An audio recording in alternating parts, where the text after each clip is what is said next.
Break के बाद आपका एक बार फिर से स्वागत है। इस बुलेटिन में शुरुआत होगी बरेली से, जहां बाइक सवार ने पैदल जा रहे व्यक्ति को जोरदार टक्कर मार दी। और साथ ही बात होगी शहडोल की, जहां 17 आवंटित डायल 112 वाहनों को हरी झंडी दिखाकर रवाना किया गया। इन तमाम खबरों पर करेंगे विस्तार से चर्चा। बांका जिले के चांदन थाना अंतर्गत नवाडी निवासी 65 वर्षीय किस्टू तुरी के डूमर कोला बांध में डूबने की आशंका जताई जा रही है। जानकारी के अनुसार वो बुधवार को प्रतिदिन की तरह डूमरकोला प्राथमिक विद्यालय में झाड़ू लगाने आए थे, जिसके बाद कर्मा पर्व के लिए फूल तोड़ने बांध पर गए थे। बांध के किनारे से उनका शर्ट, लूजर, चप्पल, मोबाइल और साइकिल मिलने के बाद परिजनों ने अंदेशा जताया कि वो फूल तोड़ने के दौरान पानी में डूब गए होंगे। किस्टू तुरी के बेटे राजेश तुरी ने पुलिस को इसकी सूचना दी, जिसके बाद चांदन पुलिस के अनि चंद्रधारी राय ने गश्ती दल के साथ मौके पर पहुंचकर स्थानीय तैराकों की मदद से तलाशी अभियान चलाया, लेकिन सफलता नहीं मिली। शाम ढलने के कारण खोज अभियान रोक दिया गया, जिसे सुबह दोबारा शुरू किया जाएगा। फिलहाल बांध के आसपास पुलिस गश्त बढ़ा दी गई है। हमने यहाँ पहुँचे करीब करीब 1:45 में। तो पता कैसे चला कि यहाँ पर पता चले हम पहले 18-17 पर कम से कम फोन लगा रही, फोन एकदम रिंग कर रही थी, उठने रही। तब हमने हरी पर लेके 10:30 बजे काम आकर स्कूल जैसे चल फैमिली भी है वास्ते तक हमें जैसे की बात है। तब आलिए गेलिए पहले दोस्तों घर को दिया तो दू घरबा और बाद आलिए यहाँ चटपटिया जे बनावे दादी यहाँ एक पूछली कि यहाँ बाबू देखा पार भला पी ये पार होला बल बिस्कुट खाल को पानी पील को और फिर यहाँ कर घूरल बल कल तो फुला थोड़ी गए देखिए कपड़ा यहाँ तो दूगो यहाँ पार लोग के यहाँ कपड़ा साइकिल धरल चल मोबाइल तब जाने के लिए बाबूजी आगे कब जानकारी दिला थाना का वही कखनी सूचना दिला तुरंत में सरकारी क्या बजे 2:30 बजे ना रे क्या बजे फोन किया था सर वो वही मानी 3 बजे। बांका से सी न्यूज संवाददाता राकेश कुमार बच्चू की रिपोर्ट। बरेली के आंवला थाना क्षेत्र के गांव गणेशपुर मजरा रामनगर निवासी मैकू लाल 50 वर्षीय मऊचंदपुर में साप्ताहिक बाजार से सामान लेने आया था। वो बाजार से सामान लेकर पैदल वापस जा रहा था, तभी मऊचंदपुर के एक धर्म कांटे के सामने लापरवाही और तेज गति से चलाते हुए बाइक सवार ने उन्हें टक्कर मार दी। गंभीर रूप से घायल होकर काफी देर तक सड़क किनारे वो पड़े रहे। सूचना पर पहुंचे परिजन घायल मैकू लाल को खुद अपने वाहन से लेकर सामुदायिक स्वास्थ्य केंद्र आंवला पहुंचे, जहाँ डॉक्टर ने हालत गंभीर होने के कारण प्राथमिक उपचार के बाद जिला अस्पताल रेफर कर दिया है। आए हुए थे, एक लड़का ने फोन करा, तब हम आए थे। रुतिवारी मोड़ पर डाल गए थे इन्हें। क्या नाम है आपका? मेरा नाम सुंदरी लाल। ये कौन है तुम्हारे? मेरे पिताजी। क्या नाम है इनका? मैकू लाल जी। उम्र कितनी हुई लगभग? उम्र इनकी 60। कैसे पता चली क्या हुआ? एक गांव के लड़का ने फोन करा था मुझे कि तुम्हारे पिताजी का एक्सीडेंट हो गया। कहाँ थे ये? बाजार आ रहे थे, मोड़ पर हुआ था। मऊ आंवला से सी न्यूज संवाददाता अरविंद पेंटर की रिपोर्ट। झांसी में एक चौंकाने वाला मामला सामने आया है, जहां बस स्टैंड से एक 6 वर्षीय मासूम बच्चे का अपहरण कर लिया गया था, लेकिन झांसी पुलिस की सतर्कता और तेजी से की गई कार्रवाई ने न सिर्फ बच्चे को सकुशल बरामद कर लिया, बल्कि आरोपी को भी गिरफ्तार कर लिया है। एसएसपी बीबीजीटीएस मूर्ति ने पुलिस लाइन सभागार में प्रेस वार्ता कर इस पूरे मामले का खुलासा किया। उन्होंने बताया कि 1 सितंबर की रात उन्नाव निवासी महिला सुमित्रा अपने 3 बच्चों के साथ गुजरात से उन्नाव जा रही थी।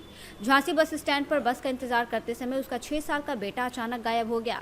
फुटेज के आधार पर संदिग्ध युवक की पहचान कर पुलिस ने आरोपी नितेश कुमार निवासी कानपुर देहात को आरटीओ ऑफिस के पास से गिरफ्तार कर लिया। पूछताछ में आरोपी ने बताया कि उसे बच्चे से लगाव हो गया था और वो उसे अपने साथ पालना चाहता था। पुलिस ने आरोपी को गिरफ्तार कर जेल भेज दिया और बच्चे को सकुशल उसके परिजनों को सौंप दिया गया है। एक बच्चे का अपहरण का मामला था, क्या है पूरा मामला? देखिए, दिनांक 1/9/2025 को जनपद झांसी थाना नवाबाद पुलिस में एक सुमित्रा नामक महिला पत्नी ननकू बरिया, जो थाना सफीपुर जिला उन्नाव के रहने वाले हैं, उन्होंने ये हमें सूचना दिया है कि उनका जो बच्चा है वो झांसी बस स्टैंड से गुम हो गया है और उनको किसी के ऊपर शक भी थी, लेकिन कंफर्म नहीं था। फिलहाल एक गुजरात से आ रहे थे और झांसी बस स्टैंड से बच्चा 6 साल का जो बच्चा है गुम हो गया है। और तत्काल हम लोगों ने टीम लगाया है और थाना नवाबाद और स्वाट टीम के पुलिस के तत्परता से मात्र 24 घंटे में बच्चे को सकुशल हम लोगों ने बरामद कर लिया है। आज आपके सामने उनके पिताजी को हमने बच्चे को सुपुर्द भी किया है और फिलहाल पूछताछ के दौरान यही पता चला कि ये जो अभियुक्त है जिन्होंने इसको लेके गया है, नितेश कुमार, थाना बरोर कानपुर देहात जिले के निवासी है इनका ये कहना है ये उन्हीं के उसी बस में महिला के साथ मतलब वो भी आ रहा था, तो उनका कहना है कि उनको ये इस बच्चे के साथ मोह हो गया और वो पालना चाह रहा था, तो बच्चे को उठाकर ये लेके चले गए थे। और अभी फिलहाल प्रथम दृष्टया पूछताछ के दौरान तो यही कह रहा है कि उनको वो पालने के लिए हेतु लेके गया। झांसी से सी न्यूज़ संवाददाता अंकित साहू की रिपोर्ट। मुरादाबाद वरिष्ठ पुलिस अधीक्षक ने बड़ी कार्रवाई करते हुए पागबड़ा थाने से जुड़े 10 पुलिसकर्मियों को तत्काल प्रभाव से निलंबित कर दिया। जानकारी के अनुसार एक वाहन में गौवंशीय मांस मिलने की सूचना पर पागबड़ा पुलिस ने अवैध मांस पकड़े जाने के बावजूद मामले को रफा दफा करने का प्रयास किया। उच्च अधिकारियों को जब यह जानकारी मिली तो एसएसपी ने तुरंत टीम गठित कर जांच कराई। जांच में आरोप सही पाए जाने पर कठोर कार्रवाई की गई। एसएसपी का कहना है कि पुलिसकर्मियों द्वारा इस तरह की लापरवाही बर्दाश्त नहीं की जाएगी और विभागीय जाँच आगे भी जारी रहेगी। इस कार्रवाई से पुलिस विभाग में हड़कंप मचा हुआ है। सर, पागबड़ा थाने में एक इंस्पेक्टर सहित 10 लोगों को एकदम निलंबित किया गया है। पूरा मामला क्या है सर? देखिए, कल दोपहर को एक सूचना मिली थी कि एक गाड़ी जिसमें कि कुछ गोवंश हैं और पागवाड़ा थाना क्षेत्र के अंतर्गत चौकी है ग्रोथ सेंटर, वहाँ पर उस गाड़ी को इंटरसेप्ट किया गया है और पुलिस के द्वारा अभी तक किसी भी प्रकार की कोई भी विधिक कार्रवाई अमल में नहीं लाई गई है। इस प्रकरण की गंभीरता को देखते हुए और पूर्व में दिए गए दिशा निर्देशों के क्रम में हमने यहाँ से एक सीओज की टीम बना के और एसओजी की टीम बना के भेजी, जिसके द्वारा वहाँ पर स्थानीय थाने की, चौकी की, पीआरवी की, इनकी जो कमी पेशी नज़र आई और इनके द्वारा जो विधिक कार्रवाई अमल में लाई जानी चाहिए थी और वरिष्ठ अधिकारियों को सूचित किया जाना चाहिए था, परंतु इनके द्वारा किसी भी प्रकार की कोई कार्रवाई नहीं की गई और मामले को रफा दफा करने की कोशिश की गई। इसी क्रम में प्रॉपर जांच कराकर उसमें 10 पुलिस कर्मचारी, जिसमें से थाना प्रभारी। मुरादाबाद से कैमरामैन नवील अहमद के साथ सी न्यूज़ संवाददाता जाबिर हुसैन की रिपोर्ट।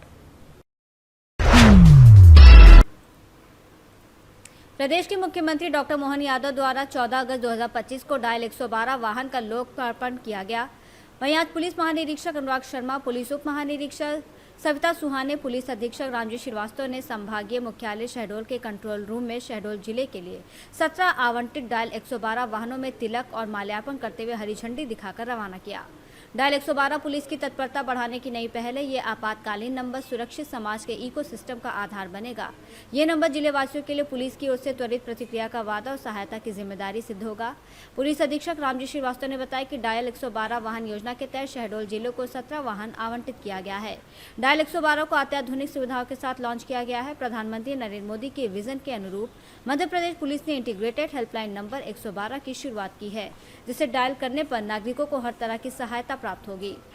मध्य प्रदेश शासन की 112 योजना के अंतर्गत शहडोल जिले को 17 वाहन आज आवंटित हुए हैं। ये 17 वाहन विभिन्न थानों में जा रहे हैं जो 100 डायल की गाड़ियों का स्थान लेंगे। ये 100 डायल से बेहतर सेवा है, इसमें और अन्य आवश्यकताएं सुविधाएं उसमें उपलब्ध कराई गई हैं। जनता की सुविधा के लिए, जनता की शिकायत पर ये गाड़ियाँ त्वरित रूप से रिस्पॉन्स करके पीड़ित को मदद के लिए पहुँचेंगी।